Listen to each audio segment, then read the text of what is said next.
The next topic we have is the risk analysis and the real options in capital investment. What is risk analysis? See, we are going to invest probably millions of dollars on the projects that might return after 5 or 10 or 15 years. So we need to consider risks as well. So risk analysis measures the possibility of variability of returns, because when we use different tools, NPVs, IRRs, paybacks, discounted paybacks, we are basing all of these on the future cash flows or the cash returns. So risk analysis measures the likelihood of variability in the cash returns that we have used in our investment evaluation. So we have some tools available which we can use to bring in the risk analysis into our capital investment projects. Yes, that's I was just discussing. Risk analysis is the variability of returns. The cash flows that you will receive, it may vary from what you expected. So measuring this variability is the function of risk analysis. Risk, of course, you cannot ignore risk. You are committing millions of dollars for a project. You can't afford to lose it. So you can't ignore risk. You have to somehow quantify it. You have to somehow bring it into your computations, into your decision-making process. So we are going to discuss some methods. Of course, there is no mathematical approach that can quantify risk. Mathematical approaches might be impossible. So we can at least bring into some quantification so that at least we bring risk into our decision-making process. Ignoring risk completely could be disastrous. So we have some tools that will help us to consider risk related to investment projects. First one is the informal method. As the name suggests, no computations, no maths, just common sense. Let's say you have two projects, A or B. Let's say they are mutually exclusive, which means either you can take A or you can take B, right? And both of them are offering almost same NPV, right? So if the NPV is the same, project life is almost the same, then informal method tells us select the method or the project that appears to be less risky, right? How do we determine that? Maybe they are in two different locations, location X, location Y, or country X, country Y, right? So you can bring in the country context into the picture. So if the two projects are giving you the same NPV, mutually exclusive projects, then select the project that offers you the less risk, right? This is informal method. No maths is involved. You just assess that X country is comparatively less riskier. Y has historically been more volatile. There have been frequent government changes. So you might stand to lose in this country. So why don't we invest in country A? So this is an informal method. No maths involved. You just use your hunch. You just use your intuition, your past experience, and you make your decision, right? So this is quantification of risk into your decision-making process. Then the next method we have is the risk-adjusted discount rate. Now this is an important point. This is very important. Please try to make full understanding of this point. Normally when we discount a project, let's say project A, project B or C, we tend to use our weighted average cost of capital, WACC, either for project A or B or C, if the projects are similar to the projects that we normally take. Now listen, if a project has a higher level of risk, and if let's say our weighted average cost of capital is 12%, for example, and project B happens to have a higher risk than our other projects, then you need to revise this risk upward. You might add a 3% risk premium and you will discount the project B with 15% rate, right? At the same time, another project C, it appears to have a lower risk than the other projects that you take. So you might revise the desired rate of return for this project to even a lower rate than the weighted average cost of capital, maybe 11%, let's say, or 10%. So what does it tell us? That we can revise our rates up and down depending upon the level of risk. So the bottom line to remember, if a project has a higher risk, we must be, or we should use a higher rate of return so as to compensate for the high risk. And if the project has a lower level of risk, the required return can be reduced or lowered. That's the idea. Then the next one is a little complex concept. It relates to economics. Certainty equivalent.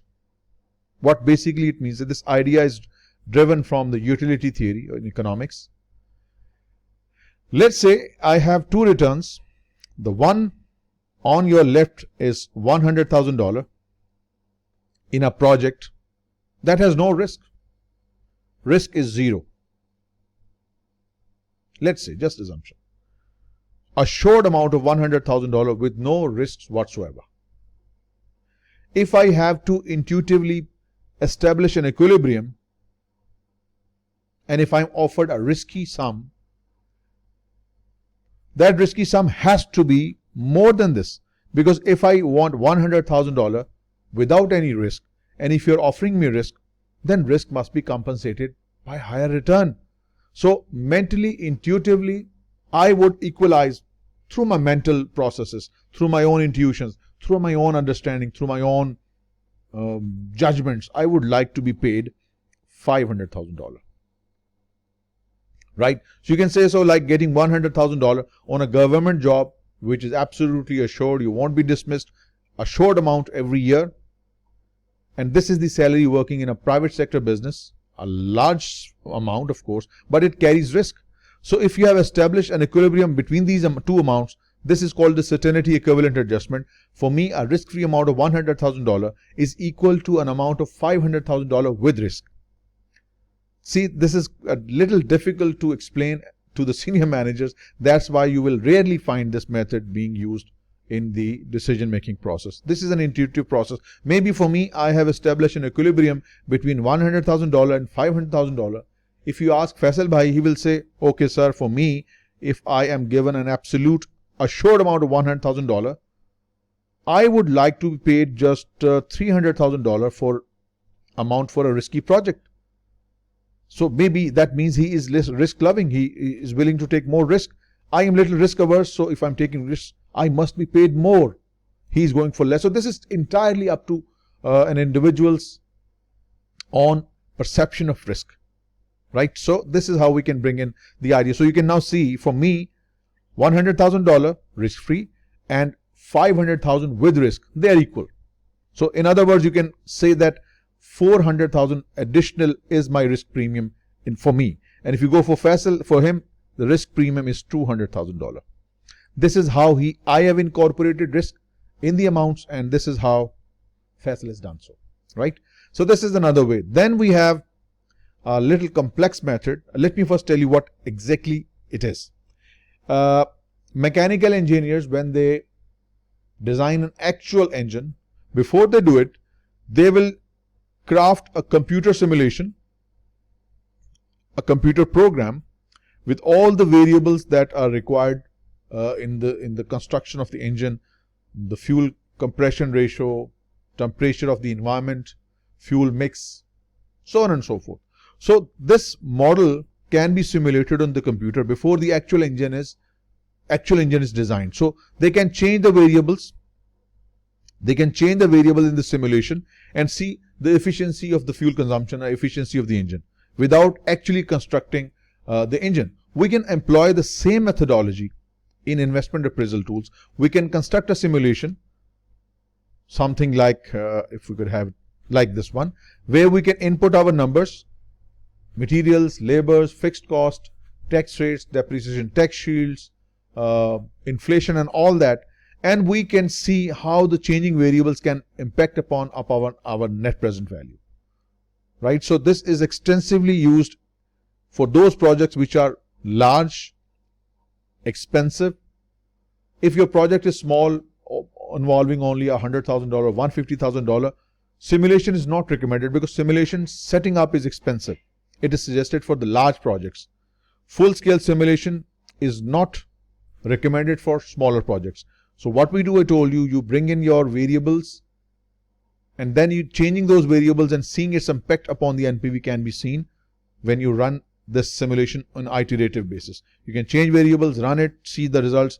change the variables, rerun it, and then you can see the impact upon NPV of changing assumptions. So this is of course not possible to do on Excel sheets or even on your manual registers. It is done through special softwares, just like the simulation engineers design on computers for their engines. So that's the idea. So we can, this way we can see the various changing factors, how do they affect the NPV, net present value. Quite expensive, remember. Then next we have sensitivity analysis. Sensitivity analysis incorporates changing assumptions about different variables. What are the variables? Direct material is one of the variables, direct labor, variable overheads, fixed specific incremental fixed overheads for this project, your admin and selling costs specifically for the project, right? The tax rates, 35%, 25%, 40%. So changing these variables one by one can affect your net present value. So sensitivity analysis is basically a what if analysis. What if? What if the direct material price goes up by 10%? What if the direct labor cost goes by 5%, down by 5%? So changing these different assumptions through what if analysis, we can see how do they impact the net present value. So this is also one of the ways to incorporate risk analysis within your investment decision analysis, changing these different assumptions through what if. What if the variable overheads go up by 20% or your tax rates fall by 10%? How would it affect your net present value? This is called sensitivity analysis. In other words, how sensitive is your NPV upon these different variables? Let's say a slight 1% increase in fixed overheads might decrease your net present value by 50%. What does it mean? Your NPV is very sensitive on fixed overheads. Any slight change in fixed overhead can drastically affect your net present value. This is the feature or the factor that has to be taken care of with great detail. Then we have a technique called the Monte Carlo simulation. Do not confuse this simulation with the simulation we discussed here. Here we have different variables being considered simultaneously and changing them simultaneously, seeing how they affect the net present value. But here, the Monte Carlo simulation, this is different. Here we take a single variable at a time. Remember, like direct material, how high and how low can it go? Or let's say direct labor cost, how high or low it can hit. So it is establishing a probability distribution of different variables, but each at one time.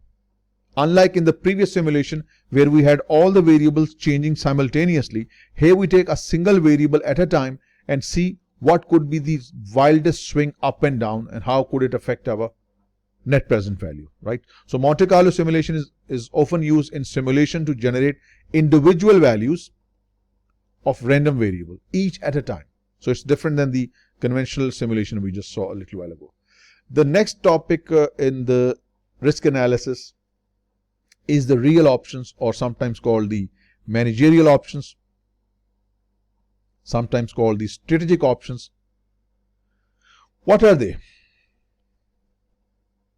Real options, strategic options, or managerial options, these are the flexibilities in your investment project.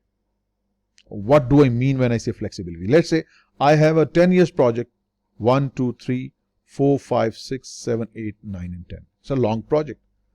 What if I can bring some or include some flexibility in my project? Let's say, what if I add 5 million additional in year 4? How would it affect my NPV? Right? What if I increase my working capital by $100,000 in the 7th year? How would it affect my net present value? What about when the economic downturn is observed? What if I spend less in 5th year? And how would it affect my? In other words, you can incorporate as many options in a project as you may wish, bringing flexibility in your projects. Embedding different decision points in your investment analysis could be helpful, because let's say if I'm investing in a project that is 10 years long, why do I have to wait till the 10th year when the project is appearing to be incurring losses in the 3rd year? I should abandon in the 3rd year before I lose everything by the 10th year, right? So I should embed an option to abandon. That what if I abandon my option in the third year? What will happen? How would it affect my NPV? So bringing flexibilities, adding decision points in your investment analysis, investment decision making is what you call the bringing in the real options or the managerial or the strategic options, right? So that's the point here. A real option is flexibility to affect the amount and risk of an investment project. Flexibility, let me discuss these further. We have it here. Now, how do we calculate the value of each option, each of real option? The calculation of valuation of the real option is a very complex area. This is discussed in or done in ACCA paper Strategic Financial Management, SFM. It is not included in your syllabus. It is studied in CFA as well. So this is the tool, the formula we have to calculate, not precisely, but to some extent, to a reasonable extent, the value of the strategic options, of these real options. If we embed a certain option like option to abandon, what if we lose, what if we decide to leave the project in the third year? How would it affect our NPV? What if we decide to bring in a new product in fifth year? How would it affect our NPV? So these options can be calculated using the Black-Scholes model. The model that you're seeing right now is the Black-Scholes model. It's a revolutionary model for valuing options. And those who propounded this theory, Black-Scholes, both were awarded with the Nobel Prize. So we don't have to use it, luckily. We just need to know that in investment decision making, there will be, or there should be some decision point, there should be some flexibilities embedded so that we can make our project flexible. For example, options to abandon.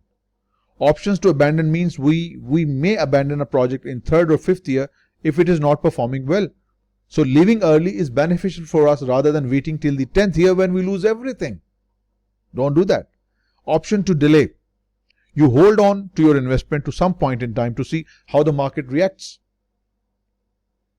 Expo 2020, right?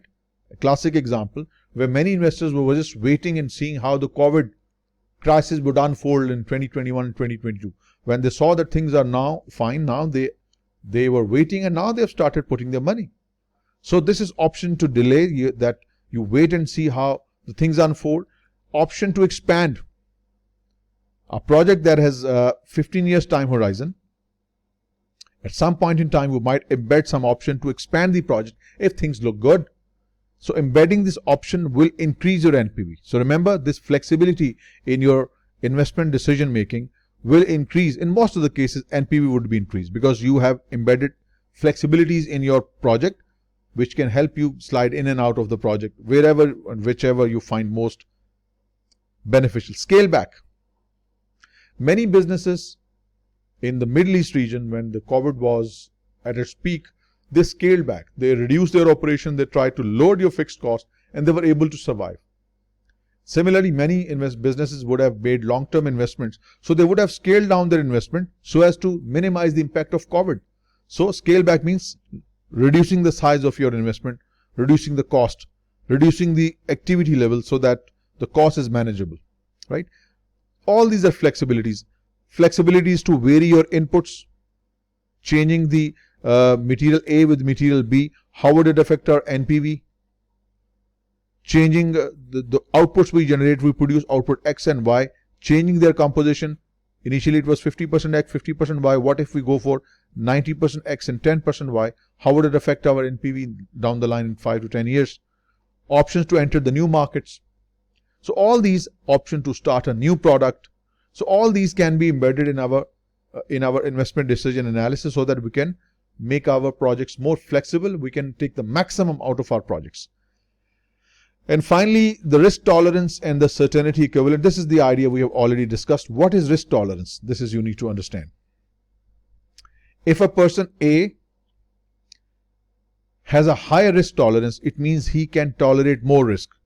He is willing to take more and more risk with the hope that he will make higher profit. So when a person has a higher risk tolerance, that person is willing to take more risk with the hope that he will be able to generate more profit in the future. Compare it to a person B who is less risk tolerant, means he is little reluctant to take risk. So technically he is risk averse. So a person who is less risk tolerant He wants to avoid losses. Hence, when he wants to avoid losses, he won't be able to make more profit. So the point here to remember, risk tolerance is the willingness to take big risk. If a person is risk tolerant, he will take more risk, hence will be able to, or is willing to take more profits, so even the riskier one. And the person who has low risk tolerance, he avoids risk. He avoiding risk because he is avoiding the risk of loss, which means he will be generating less profit. Of course, higher the risk, higher the reward. Lower the risk, lower the reward. That the universal truth we have so far been discussing. So that completes your risk analysis and real options in capital investment. A large conglomerate, a large firm with operating divisions in many industries uses risk-adjusted discount rates. Projects riskier, risk is adjusted upwards. If the project is less risky than the current project, then the discount rate is lowered. So a company, a group of companies in many industries uses risk-adjusted discount rates in evaluating capital investment decisions. Consider the following statements concerning the use of risk-adjusted discount rate. Which of the above statements are correct? First, the conglomerate like Tata Group of Industries is a conglomerate, Aditya Birla, Reliance Group of Industries, Nishad Group in Pakistan. All these are large conglomerates. The conglomerate may accept some investments with the internal rates of return less than the conglomerate's overall average cost of capital. If the overall average cost of capital is 10%, still we will be ready to accept some projects generating just 5%. Why? Because these projects are perfect strategic fit with our business. Even they are generating less return than our cost of capital. So this statement is true. Aditya Birla Group may take many projects which might be generating less return than the average cost of capital for the conglomerate as a whole, but that project might be very beneficial. It is perfectly in harmony or in strategic fit with the business objectives. Go for it. 2. This is correct. Statement 1 is correct. Discount rates vary depending on the type of investment. Absolutely. If a project is riskier, discount rate would go up. If a project has less risk, discount rate will go down. Make perfect sense. It's a correct statement. The conglomerate may reject some investments with internal rates of return greater than the cost of capital. Let's say for Tata Group, the cost of capital is 10%. We have a project promising a rate of 18%. We still will reject this. Why? Because this project is related to space exploration. Space exploration is way off than the strategic objectives of Tata Group. This is something too different from what we are currently doing. It is total strategic misfit. Even it's highly rewarding, but we do not have the skills, expertise, and not the focus on this investment. So we may reject this even it is generating a high return. 4th, discount rates may vary depending on the division. Yes, a division operating in the US, 6% is a lovely return. But a division operating in Burkina Faso or Central African Republic or let's say Nigeria, I need 90% return. See? So discount rates may vary depending upon the division where it is located. So that's true. It is true. All of these statements are correct. All of them are correct. That makes A to be the correct option. Sensitivity analysis, we just discussed a little while ago. If used with capital projects, what it does, it measures the change in the discount cash flow when using the discounted payback method rather than the net present value method. Sensitivity analysis can be used with payback or discounted payback or NPV or IRR. It is not that it is used just for discounted payback and not the NPV. It could be used with any method. It's not specific to any investment valuation tool. Incorrect.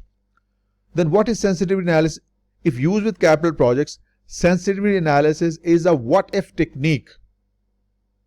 What if material price goes up by 10%? What if fixed cost falls by 1%? It's a what-if technique that asks how a given outcome, NPV, and outcome here is NPV.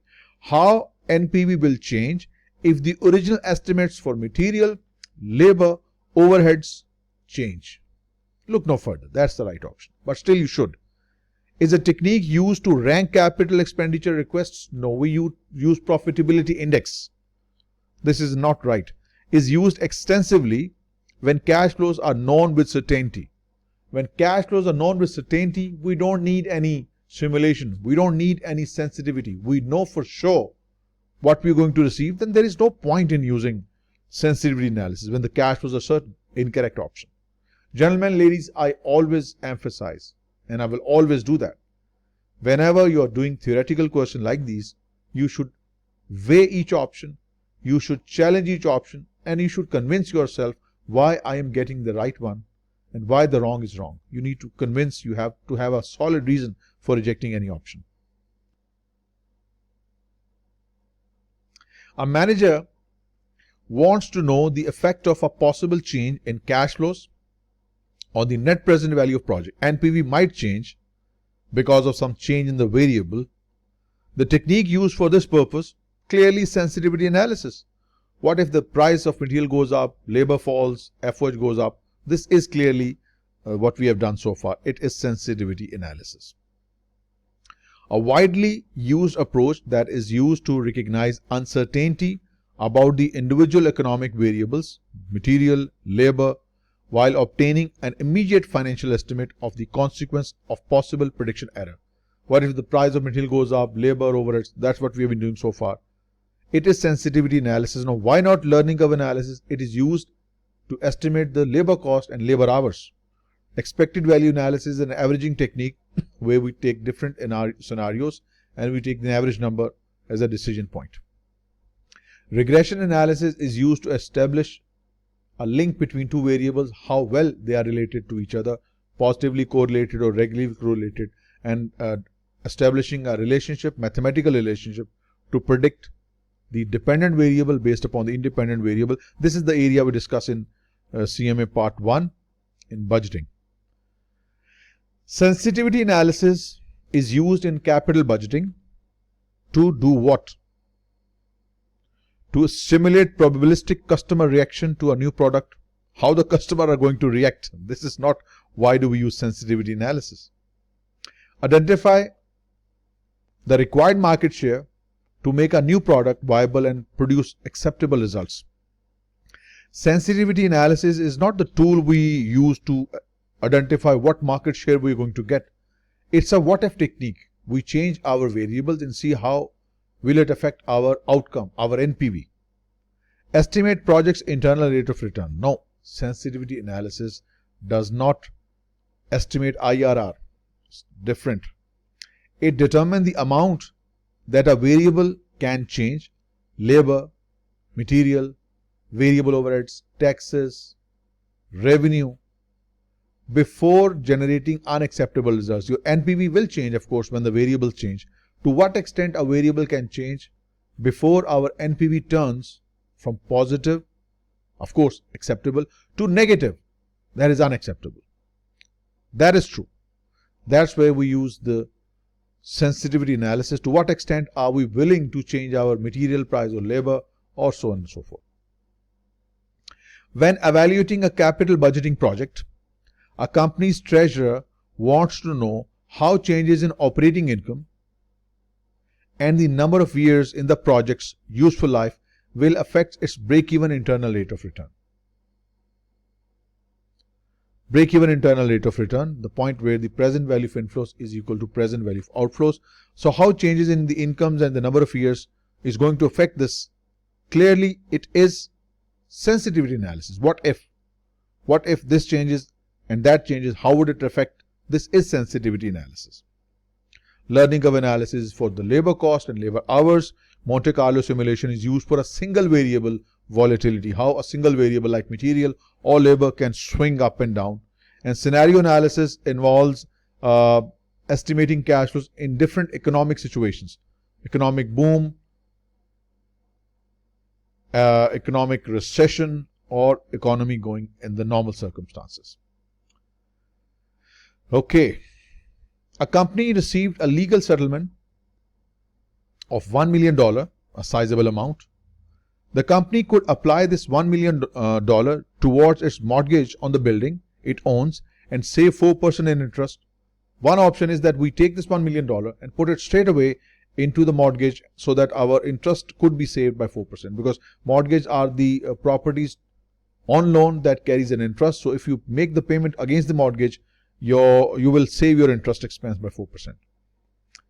The CFO suggested that based on the historical analysis of the market over time, it was likely that the company could earn around 8% over the term of the mortgage if it invested the money, which was better return than 4%. If we invested this money instead, we would be able to generate 8% return, more than the return right now. The business owner elected to apply the money to the mortgage rather than invest the money. Use this money to pay off the debt rather than to invest it elsewhere. So clearly it's a risk-averse approach. So based on the decision described in this scenario, a reasonable conclusion would be that the company has high risk tolerance. If the company has high risk tolerance, they would have gone for the mortgage option. But instead they chose to lower their mortgage obligation. Thereby the risk tolerance is low. Risk tolerance is low, and they went for the certainty equivalent. They went for the certainty equivalent because they were sure if 1 million was paid off against the mortgage, the interest could be brought lower. So they had low risk tolerance, and the certainty equivalent is less than the amount of expected return that was expected to generate 8%. So that makes B to be the correct option. Now the question was, in simulation, how do we develop probability distribution? Just a couple of questions will help you. Like for example, if we want to pointer.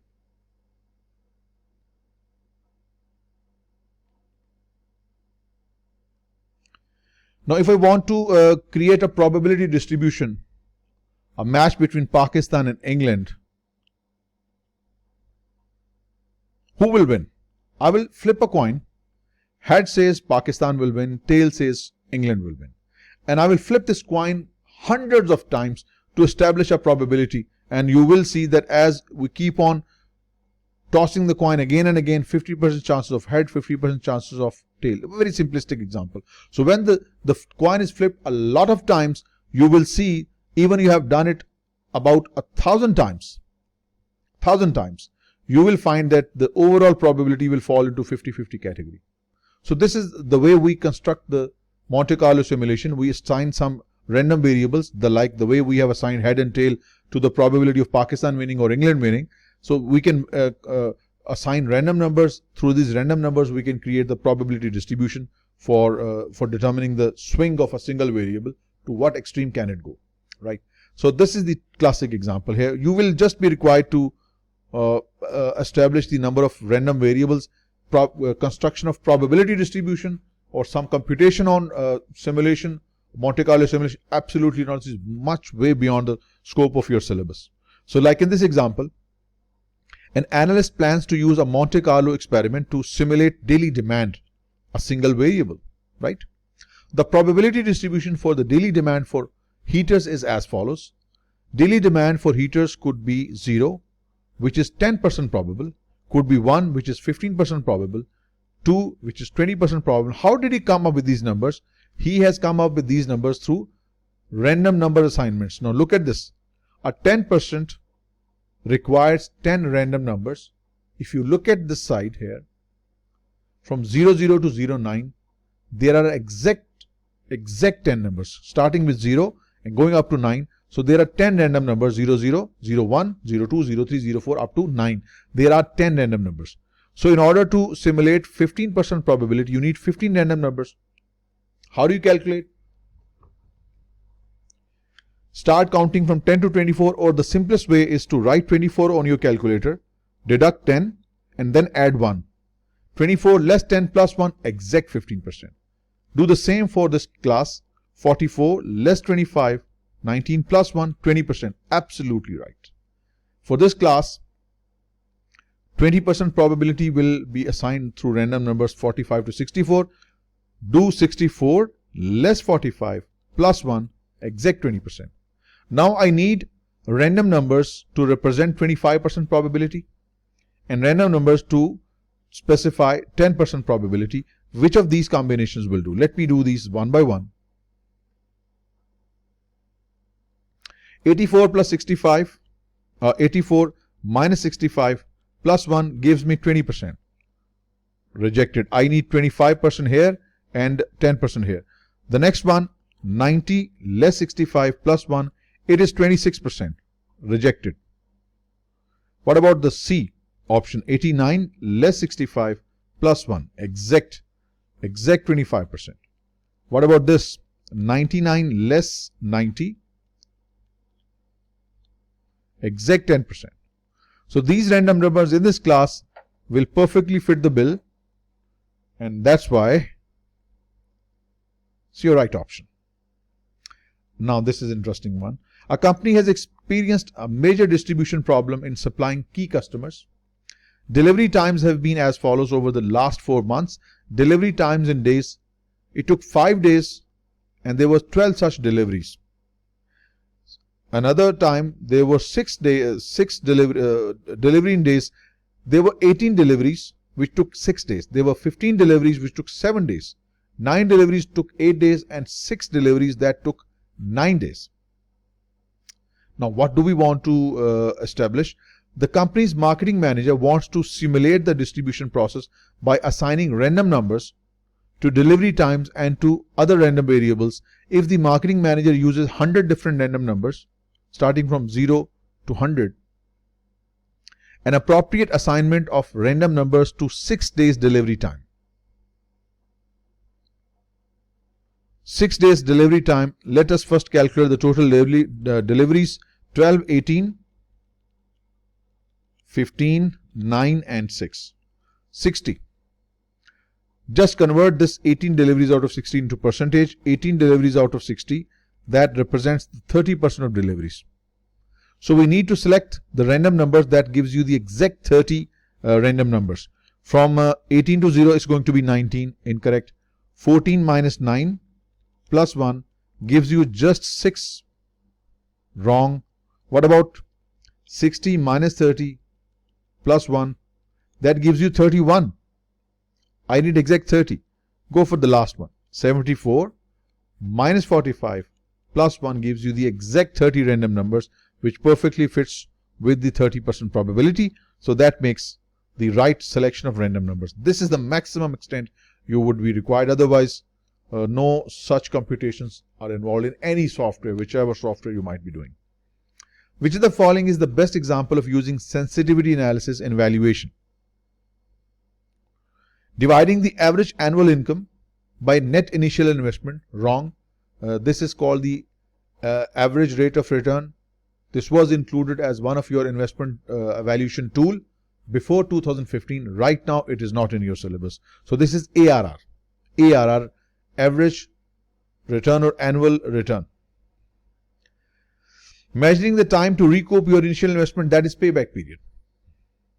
That is not sensitivity analysis. Using discount rates that are higher in the later years.